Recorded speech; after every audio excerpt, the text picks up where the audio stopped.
Welcome back to my YouTube channel. आज हम mathematics class 7 PTB की बुक से चैप्टर नंबर 4 जो है उसकी 4.2 एक्सरसाइज जो है वो करने जा रहे हैं। तो उसका फर्स्ट क्वेश्चन देखते हैं। And the first question is simplify by using the laws of exponent into the exponential form. ठीक है, बिफोर स्टार्टिंग आवर एक्सरसाइज और the questions I would like to explain you about the laws. ठीक है, यहाँ पर हम फ़िलहाल एक लॉ के बारे में पढ़ेंगे और उसकी 2 टाइप्स जो हैं वो देखेंगे। तो यहाँ पर हमारे पास जो लॉ है, फर्स्ट लॉ है that is product law. Maths में प्रोडक्ट का मतलब है मल्टीप्लाई करना। ठीक है, तो प्रोडक्ट लॉ जो है उसके अंदर हम 2 पढ़ेंगे। एक ये वाला पॉइंट है और एक ये वाला पॉइंट है। ठीक है, इसमें से अब हम देखते हैं यहाँ से आप देख सकते हैं when bases are same but exponents are different. इसका मतलब है कि बेस आपकी सेम है, जैसे ये 2 की पावर 3 है, एक्सपोनेंट 3 है, 2 बेस है और एक्सपोनेंट क्या है 2। हमने अपनी एक्सरसाइज 4.1 में जो है एक्सपोनेंट एंड बेस के बारे में पढ़ा है। हम देखते हैं कि 2 यहाँ पर बेस है और 3 जो है इसका एक्सपोनेंट है। यहाँ पर 2 बेस है और 2 इसका एक्सपोनेंट है। इसका मतलब है कि बेस जो है, बेसिस आर सेम, ये बेस क्या है, सेम है, लेकिन बट एक्सपोनेंट्स आर डिफरेंट, इनके एक्सपोनेंट्स जो हैं वो डिफरेंट है। तब हम क्या करेंगे, ये एक लॉ है इसका। इसके बाद हम दूसरा लॉ करेंगे तो तब मैं आपको इसके बारे में बताऊंगी। अभी यहाँ पर वैसे तो एक्सरसाइज में जो हैं क्वेश्चंस वो मिक्स से आए हुए हैं। ठीक है, लेकिन मैंने अपने पास जो अभी आपके लिए लिख के रखे हैं वो मैंने इसी लॉ के अकॉर्डिंगली लिख के रखे हुए हैं कि when bases are same but exponents are different. तो इसमें टोटल हमारे पास 12 क्वेश्चंस हैं, जिसमें से पहले मैंने वो सिलेक्ट कर लिए हैं जो सेम बेस के साथ हैं, ताकि आपको ये चीज़ अच्छी तरह याद हो जाए। इसी वीडियो में हम दूसरा काम भी करेंगे। तो ये देखें, आपके पास है व्हेन बेसिस आर सेम और दरमियान में साइन मल्टीप्लाई कर। This is very important point. ठीक है, कि you should know that there is a sign of multiplication between the same bases. what I am gonna do with it कि देखें, एक ही बेस आप रखें, पावर है आपके पास 5, इस मल्टीप्लाई दरमियान में होने की वजह से मैं इन पावर्स को प्लस कर दूँगी। ठीक है, सेम बेसिस या कह लें when bases are same but the exponents are different और दरमियान में मल्टीप्लिकेशन का साइन है, तो मैं क्या करूँगी, इधर एक्सपोनेंट्स में प्लस का साइन लगा दूँगी। Now the answer will become -4 और 5 + 6 कितना होता है 11। So this is your answer. ठीक है, ये आपका क्या हो गया, आंसर हो गया।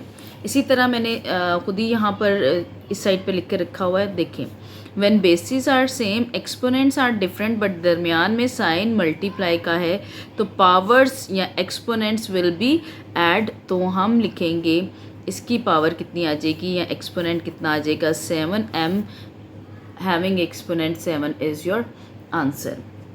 ये मैं बार बार फोर्स इसलिए कर रही हूँ दरमियान में मल्टीप्लाई साइन का, क्योंकि जैसे ही नेक्स्ट एक्सरसाइजेज चलेंगी तो इससे डिफरेंट चीज़ हो जाएगी, इसलिए आपको ये चीज़ अभी इसमें याद रखनी। देखिए, सेम बेस वाले मैंने आपको बताया चूज़ किए हुए, तो ये कितना आ जाएगा 3 + 2 इस मल्टीप्लाई की वजह से। तो इसका आंसर कितना बनेगा 2/7 और 3 + 2 कितना आ जाएगा 5, इसका एक्सपोनेंट आ जाएगा। तो ये भी हमारे पास क्वेश्चन क्या हो गया, सॉल्व हो गया।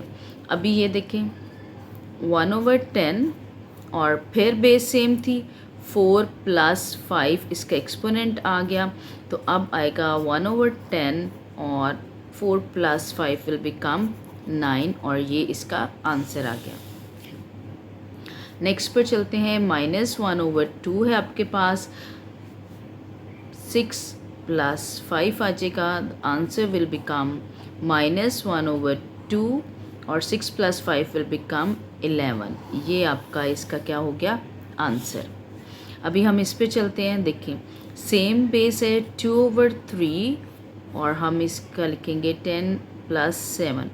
द आंसर विल बिकम 2/3 और ये कितना आ जाएगा 17 is your answer. Right, next question देखिए, यहाँ पर आपके पास है सेम बेस -10/11, 7 + 6 आपके पास आ जाएगा and the answer will become -10/11 and 7 + 6 will become 13. This is your answer.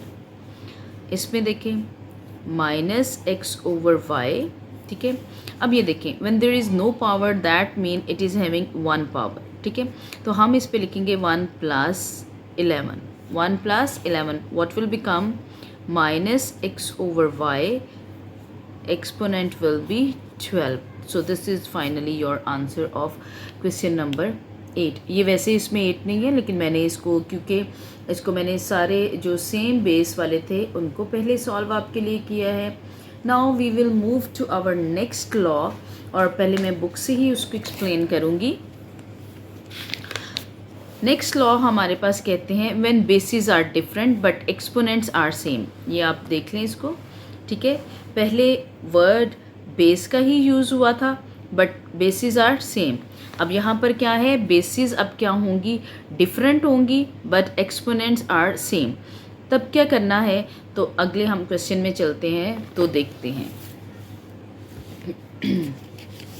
ये है हमारे पास यहाँ पर, देखें जी. अब देखें यहाँ पर थोड़ा सा मैं इसको ये भी एक्सप्लेन करती हूँ. जब देखें हमारे पास बेस सेम थी तो 2 बेस थी सेम थी तो हमने 1 टाइम लिखा. यहाँ पर भी देखें 2 दफ़ा था, हमने 1 टाइम लिखा. यहाँ पर भी सारे क्वेश्चंस में ऐसे ही है. अब हम क्या करेंगे कि हम देखते हैं कि ये सेम क्या है, अब एक्सपोनेंट है. सेकंड लॉ क्या, फर्स्ट लॉ का ही सेकंड पार्ट क्या कह रहा है, 10 जो है इसकी क्या है, आपके पास एक्सपोनेंट है. तो अब मैं क्या करती हूँ, अब बेस डिफरेंट है तो मैं p × q, क्योंकि ये डिफरेंट है तो हम एक दफ़ा तो लिख नहीं सकते इसको. अब ये सेम है तो हम 1 टाइम इसको लिखेंगे, ठीक है. मल्टीप्लाई का साइन मैंने डाला था. अब अगर p और q में मल्टीप्लाई का साइन ना भी डालें तो आपके पास ये क्या हो जाएगा, p × q और power 10. This is your answer, right. अब देखिए नेक्स्ट पर चलते हैं हम. 2/5 और 5. अब मैं क्या करती हूँ, 2/5 × 5/7. अब क्योंकि एक्सपोनेंट्स सेम हैं तो 1 टाइम मैं एक्सपोनेंट लिखूँगी, ठीक है. अब इन दोनों को मल्टीप्लाई कर सकते हैं, न्यूमरेटर को न्यूमरेटर से और डिनोमिनेटर को डिनोमिनेटर से. बट हम यहाँ पर देखते हैं कि ये कैंसिल होता है. 5 1 5, ऊपर क्या रह गया, 2 1 2 और नीचे क्या रह गया 7, और दोनों की पावर कितनी आ गई 3. This is finally your answer. अगला क्वेश्चन हम देखते हैं. -3 × 5. देखें जी, -3 × -5. सेम आपके पास एक्सपोनेंट है तो 1 टाइम लिखेंगे. अब आप क्या करेंगे, 3 × 5 विल बिकम 15. लेकिन माइनस माइनस भी मल्टीप्लिकेशन में प्लस होता है, तो अब मैं इसके साथ साइन नहीं लगा रही, तो इसको ऐसे ही छोड़ रही हूँ. तो इसका मतलब है कि अगर मैंने साइन नहीं लगाया तो that mean it is having plus sign. तो ये आपके पास आंसर है. But if you want to put the plus sign so you can, इस तरह, ठीक है. आगे हम देखते हैं अब 11/7 × 21/22, और ये आपके पास आ गया 8. अब ये भी कैंसिल होते हैं. 7 1 time, 7 3 time, 11 1 time and 11 2 time. तो क्या आ जाएगा, 1 3 3, 3/2, और ये आपके पास इसका आंसर आ जाएगा 8. तो यूँ हम सॉल्व करेंगे when bases are different but exponents are same. इसके अलावा आप इनको यूँ भी कर सकते हैं. फॉर एग्ज़ाम्पल मैं इस तरह करके दिखाती हूँ आपको. 2 1 2 है, ठीक है, और 7 1 7 है. तो अगर आपने इनको दोनों को सेपरेट भी रखना है तो यूँ रख के, लेकिन आप ये वाला स्टेप ज़रूर करेंगे, ठीक है. ये आपके पास ऑप्शनल है, अगर आप करना चाहें तो कर सकते हैं, अदरवाइज़ ये आपके पास फाइनल है, इसमें भी ऐसे कर सकते हैं, ठीक है. अब हम चलते हैं अपने नेक्स्ट क्वेश्चन की तरफ. क्वेश्चन नंबर 2 है. देखें जी, क्वेश्चन नंबर 2 क्या कह रहे हैं. Verify the following by using the laws of exponent. इनको भी इन पे भी हमने लॉज ही यूज़ करने हैं. यही लॉ जो अभी हमने किया है, प्रोडक्ट लॉ, इसी को यूज़ करेंगे. और क्वेश्चन को वेरीफाई करेंगे। ठीक है, वेरीफाई मतलब वही है कि जैसे प्रूव करना। ठीक है, कि आपने बताना है कि हाँ जी ये बिल्कुल ठीक बात है।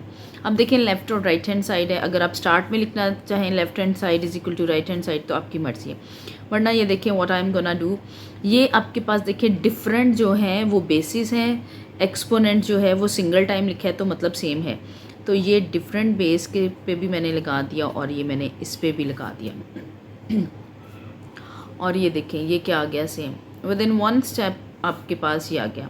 आप लिख सकते हैं so our left hand side is equal to right hand side and it is verified लिख दें या प्रूव्ड लिख दें। ठीक है, वेरीफाइड भी आप लिख सकते हैं या फिर आप प्रूव्ड लिख सकते हैं। ये आपके पास क्वेश्चन इसका सॉल्व हो गया, वेरी सिंपल।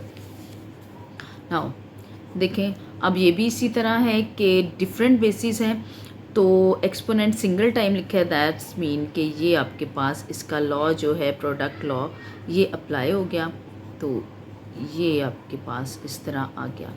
इस पे भी आप लिखें so our left hand side is equal to right hand side, जैसे आपने वेरीफाइड लिखा है आप ये भी लिख सकते हैं कि प्रूव्ड। ठीक है, ज़रूरी नहीं आप वेरीफाई का वर्ड ही यूज़ करें। तो ये हमने इसके 2 क्वेश्चन भी कर लिए। नेक्स्ट की तरफ चलते हैं। अब क्योंकि लॉ को उन्होंने ये तो नहीं कहा कि एक कि उसी तरह होना चाहिए डिफरेंट बेसिस। अब देखें सेम बेस है, सेम बेस है तो आप बेस एक दफ़ा लिखेंगे। ठीक है, दरमियान में ये मल्टीप्लाई है, प्रोडक्ट लॉ है, तो 6 + 3 आ गया इज़ इक्वल टू 2 की पावर 9। सॉरी, जब ये मैंने थोड़ी सी मिस्टेक कर दी। ये है कि जब आपके पास दरमियान में इज़ इक्वल टू है तो there is no need to put is equal to sign at the start. ये कर, अब ये देखिए 2 की पावर 6 + 3 कितना हो गया 9, और ये भी किसके बराबर आ रहा है 9 के, तो हम यहाँ पर लिख सकते हैं प्रूव्ड। ठीक है, ये हमारे पास ये भी क्वेश्चन नंबर 3 भी जो है वो कंप्लीट हो गया। इस पर चलते हैं। अब ये देखें डिफरेंट है, फिर वही बात आ गई, डिफरेंट है तो सेम है, तो मैंने इस पे भी लिखा। ठीक है, और मल्टीप्लाई का साइन डाल के इस पे भी किया इज़ इक्वल टू XM। अब आप देखें मैंने इस तरह लिखा है, देखने में आपको डिफरेंट लग रहा है but these are not different. अगर मैं इसको मल्टीप्लाई का साइन दरमियान में से हटा भी दूंगी और कोई साइन इंस्टेड ऑफ मल्टीप्लिकेशन नहीं पुट करूंगी, मतलब अगर मैं मल्टीप्लाई हटाती हूँ और फिर भी मैं यहाँ पर कोई साइन पुट नहीं करती तो मतलब यही है कि ये मल्टीप्लाई ही हो रहा है। तो ये मेरे पास मेरी left hand side is equal to right hand side आ गई एंड इट इज़ प्रूव्ड। अच्छा, जब आप इस तरह लिख देते हैं ना, दोनों साइडें साथ साथ लिख रहे होते हैं तो भी ज़रूरी नहीं होता कि आप ये लिखें कि left hand side is equal to right hand side. अब ये देखें जी सेम बेस है आपके पास, तो प्रोडक्ट लॉ है, दरमियान में मल्टीप्लाई का साइन है, तो मैं यूँ कर लूँगी। ठीक है, फिर से 12, तो अब देखें 8 की पावर जो है 5 + 7 will become 12 is equal to 8, 12 proved. ये मैंने अब डायरेक्ट लिख दिया सिर्फ प्रूव्ड। ये क्वेश्चन सॉल्व हो गया। अब इसमें भी देखें p की पावर क्या है, सेम है ये p, तो r ठीक है प्लस s आपके पास आ गया, मल्टीप्लाई था अब हमने प्लस कर लिया, PR + 5। ये इसके आगे तो कुछ भी नहीं हो सकेगा तो आप लिख दें प्रूव्ड। ओके, ये आपके पास क्या हो गया, प्रूफ हो गया। सो ये हमारे पास इसके क्वेश्चंस हो गए हैं, सेकंड क्वेश्चन के भी सारे पार्ट्स हो गए और आज हमने अपनी एक्सरसाइज 4.2 कंप्लीट कर ली है। अगर आपको वीडियो अच्छी लगी है तो लाइक करें, अगर आप चैनल पर नए हैं तो सब्सक्राइब करें, बेल आइकन को प्रेस करना मत भूलें ताकि जब भी नेक्स्ट वीडियो आए आपको ज़रूर पता चले। Thanks for watching the video.